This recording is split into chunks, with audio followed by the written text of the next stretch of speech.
Bienvenue à tous dans cette nouvelle vidéo. On se retrouve pour une nouvelle analyse sur le thème des méga évolutions pour voir quel autre Pokémon a obtenu une méga évolution et voir ce que ça lui a apporté. Et on est toujours sur les Pokémon de la deuxième génération avec Scarino, Scarino qui à son tour a obtenu une méga évolution. Donc on va voir ce que ça donne du coup pour ce Pokémon.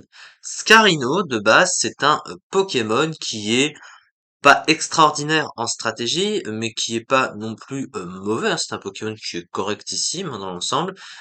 Il était banni, du coup, comme vous pouvez le constater, de l'Underuse, il était 87e de l'Underuse avec à peine 1% du tiers, donc il n'était pas très haut classé, mais il n'était pas non plus à la limite, enfin il était à la limite de descendre en Rare Use, mais il n'est pas descendu en Rare Use, du coup, donc il se maintenait quand même dans un milieu de tiers correct, voilà, on va dire, c'est-à-dire qu'il n'est pas très très bas dans les tiers non plus. Mais c'est pas non plus un Pokémon extraordinaire. Cela étant, il a quand même un potentiel sur certains points. Et du coup, on va voir ce que ça donne en stratégie. On parle du Pokémon de base, évidemment. Et ensuite, on va parler de sa méga évolution. La méga évolution de Scarino, qui lui a permis de monter globalement d'un tiers. Il est passé en Overuse, mais il a été banni de l'Overuse. Il est BL. Il a même pas 1% de l'overuse, mais il est trop fort pour être en underuse. Donc du coup, finalement, il est à la limite de l'overuse, donc il a un petit peu monté, pas énormément, mais un petit peu. Alors Scarino de base, qu'est-ce que c'est en stratégie? Alors déjà, c'est un Pokémon qui n'a pas de pré-évolution, et il n'a pas non plus d'évolution du coup.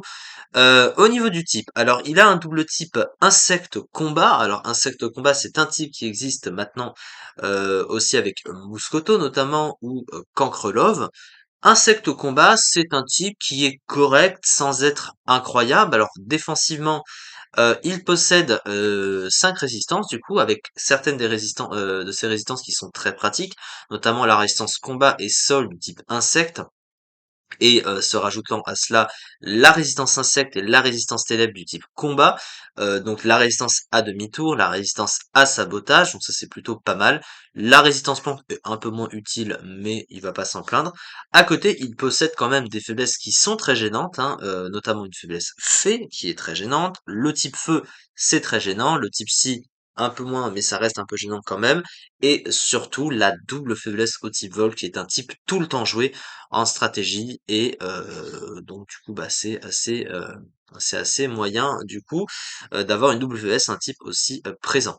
Offensivement, c'est un type qui est correct dans l'ensemble. Alors ce qui est bien, c'est que de base, le type insecte de son côté, c'est un mauvais type offensif.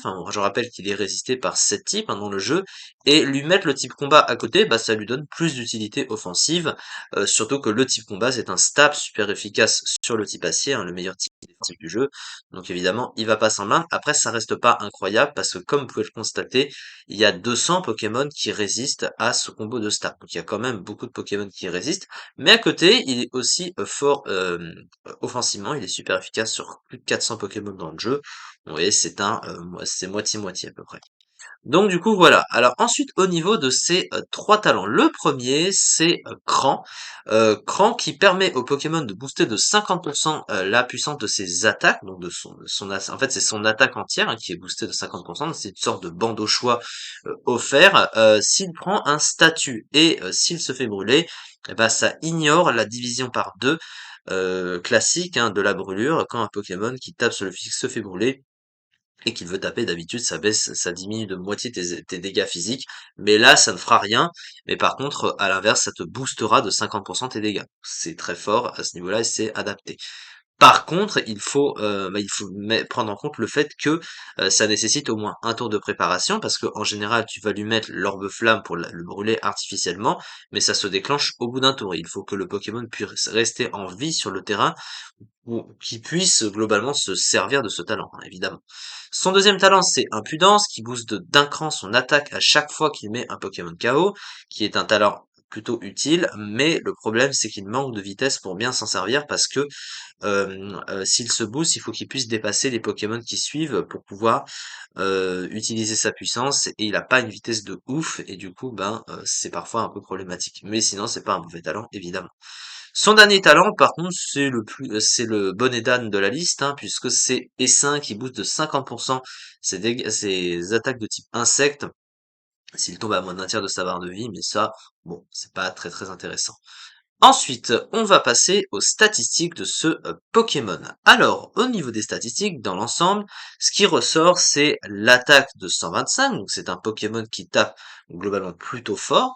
Son bulk, il est pas exceptionnel, mais correct. Alors, il a 95 en SPDF, 75 en défense, 80 en PV, ce qui lui permet d'être plutôt stable hein, pour un Pokémon offensif. 40 en attaque spéciale, évidemment, on n'en parlera pas.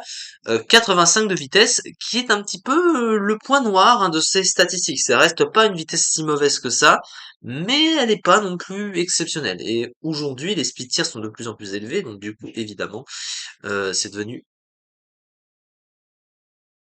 devenu beaucoup plus moyen et c'est un petit peu limite. Voilà, sa vitesse, c'est un peu son problème. S'il était un peu plus rapide, ce serait mieux, hein, évidemment. Du coup, c'est un petit peu dommage qu'il pêche à ce niveau-là.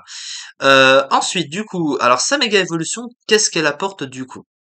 Eh bien déjà, donc ça lui laisse le même double type, mais ça lui donne un autre talent, ça lui donne Skill Link ou Multicoup en français, euh, qui du coup fait en sorte que tous les moves qui tapent plusieurs fois vont toujours taper le maximum de coups. Par exemple, vous avez l'attaque Stalactite de Crustabri, qui est une attaque qui peut taper de 2 à 5 fois, mais ça tapera pas forcément 5 fois, au minimum 2 fois, eh bien avec multi-coup, ça tape toujours 5 fois. Et donc tous les dégâts de multi-coup de ce Pokémon, eh bien vont toujours taper 5 fois, tout simplement. Et il a justement des attaques qui vont profiter de ce talent. Et regardez maintenant les statistiques parce que c'est là que ça devient très intéressant.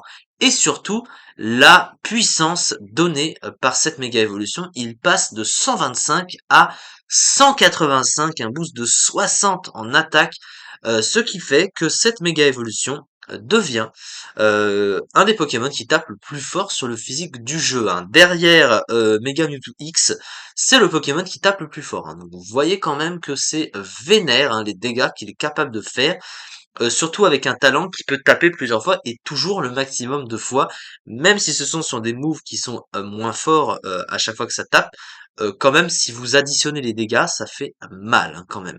À côté, il gagne en bulk également, il a 80 PV, 115 défense, 105 SPDF, donc ça c'est vraiment pas mal aussi. Son attaque spéciale, ça évidemment on s'en fiche, elle est toujours de 40 de toute façon mais c'est pas intéressant. Et il perd par contre en vitesse, donc ça c'est un petit peu dommage. En revanche, hein, il passe à 75. Ça reste compliqué quand même. Sa vitesse, le fait qu'il en perde au lieu d'en gagner, ils auraient peut-être dû encore une fois équilibrer un petit peu les choses plutôt que de lui faire perdre de la vitesse, de lui en faire gagner, quitte à le faire taper un peu moins fort. De toute façon, il tapait déjà très fort, donc du coup, bon. On est un petit peu en regret sur la vitesse parce que ça c'est un problème en stratégie parce que en overused, eh bien il y a beaucoup de Pokémon qui le dépassent. 75 c'est pas assez pour un Pokémon offensif. Sur le plan du move pool maintenant. Alors le move pool du Pokémon, offensivement surtout, il est excellent, hein. Il a vraiment tout ce dont il a besoin. Il possède le fameux gros close combat stabé bien connu des familles. Sur le plan du coverage, il a des attaques puissantes, hein. Il a séisme, et il a lame de roc. Il a aussi accès à l'attaque Mégacorne, hein. Mégacorne 120 de puissance, stabé 85% de précision, c'est très fort, hein, clairement. Il possède l'accès à sabotage, voilà, hein, juste pour dire. Pour aller avec la méga évolution, du coup, il a Bull Rock hein, qui fonctionne avec multi-coup. Il a aussi une attaque qui de base peut sembler mauvaise, c'est Pin Missile, mais Pin Missile c'est stabé, c'est 25 de puissance de base mais comme ça tape toujours 5 fois, bah 5 fois 25, sans compter le stab, avec un Pokémon qui a, donc multi-coup, 185 de puissance, c'est beaucoup plus fort déjà, hein, clairement. Et à côté, il a aussi, bon, éboulement, etc. Bref, sur le plan offensif, il est bien servi, il possède l'accès à Dance Slam pour ce setup, en plus de ça. Par contre, son move pool de soutien, lui, il est vide à côté, hein, il a rien, voilà, donc il a pas de move de soutien, il est vraiment que très offensif ce Pokémon. C'est principalement son rôle de toute façon. Bon, voilà, à ce niveau-là, ça reste un Pokémon qui est dangereux, un Pokémon qui tape plus fort que Katagami quand même, hein, faut quand même le noter. Il tape plus fort que Mega Rayquaza, il tape plus fort que la globalité de tous les légendaires du jeu.